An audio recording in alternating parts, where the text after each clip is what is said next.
Hey everybody, welcome back to U.S. History. This is our first section of notes for Unit 2, Turn of the Century. So we're talking mostly about the transition from the 19th century to the 20th century.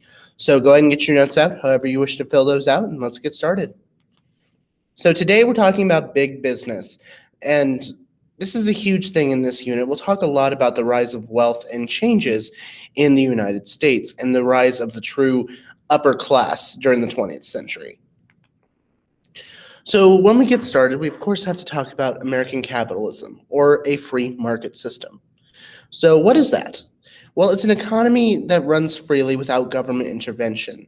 Unregulated markets allow for competition, meaning businesses can compete with each other to see which one is going to be the best one and the one that people buy things from. Individuals control the market, not the government. That's a huge thing. And a few units down, when we get to like the Great Depression and stuff, we'll talk a lot more about how the government began to regulate the economy as a way to help end the Depression. So we also have to talk about social Darwinism. The whole phrase survival of the fittest also applies to businesses. And this is talking about which businesses would emerge and crush the competition and therefore survive. And these weaker companies would be crushed and then merged in to the big company or go out of business.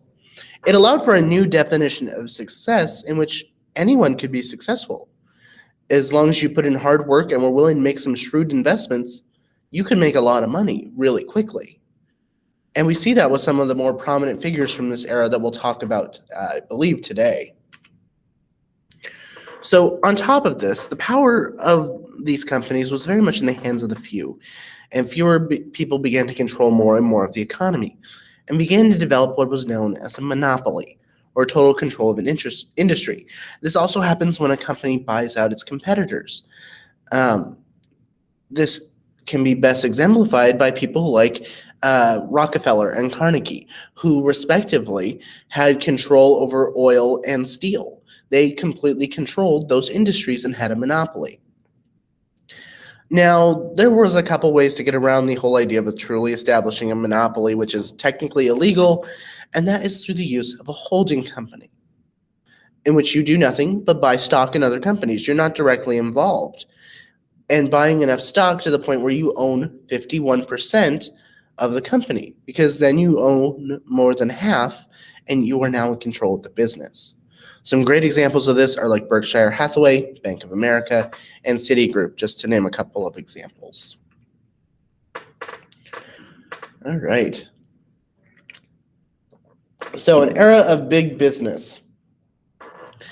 Entrepreneurs built massive corporations. A lot of the companies that we still have today got their start at the beginning of the 20th century. They forced out their competition to make sure that they survived and everybody bought from them, and they completely controlled the markets, meaning they set the prices of their products, they set the wages for all their workers, and they controlled the production, which then, by extension, made the corporations and their owners insanely wealthy. People became millionaires almost overnight, because if they were in control of a major company and they knocked out all their competition, everybody has no choice. They have to go through them now to buy whatever they needed. And that allowed for them to make a lot of money. So one of our big players we're going to talk about this unit is John D. Rockefeller and Standard Oil, his business. So in 1870, his business controlled 3% of the oil refining business. 10 years later, in 1880, he controlled 90%. Now, he got around the whole idea of establishing a monopoly through the use of something as a trust. Now, this is a group of corporations run by a single board of directors, which wasn't illegal at the time. We'll talk about it probably next time or a couple class periods from now about the government trying to get rid of these trusts. Now, Rockefeller was also known as a robber baron. He exploited his workers, raised prices, and kept wages pretty low after making them work long hours. Then on the flip side, we have Andrew Carnegie, who kind of represents the other end of the spectrum. He entered the steel business in 1873 in Pittsburgh, and by 1899, he completely controlled the steel industry. He bought out his suppliers, and he bought out competing steel companies to make sure nobody would take control. Now, he sold his company in 1901 for $480 million. That's already a lot of money.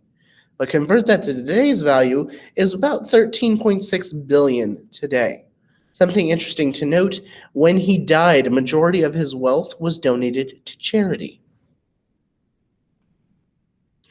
So like I mentioned, the government did eventually get involved, and they were concerned that big business was disturbing the free market, which to an extent they were, because it was preventing smaller businesses from being able to participate in the economy. So the government passed something known as the Sherman Anti-Trust Act. This attempted to prevent monopolies, but the government at the time really was like, I don't want to deal with this, not my problem.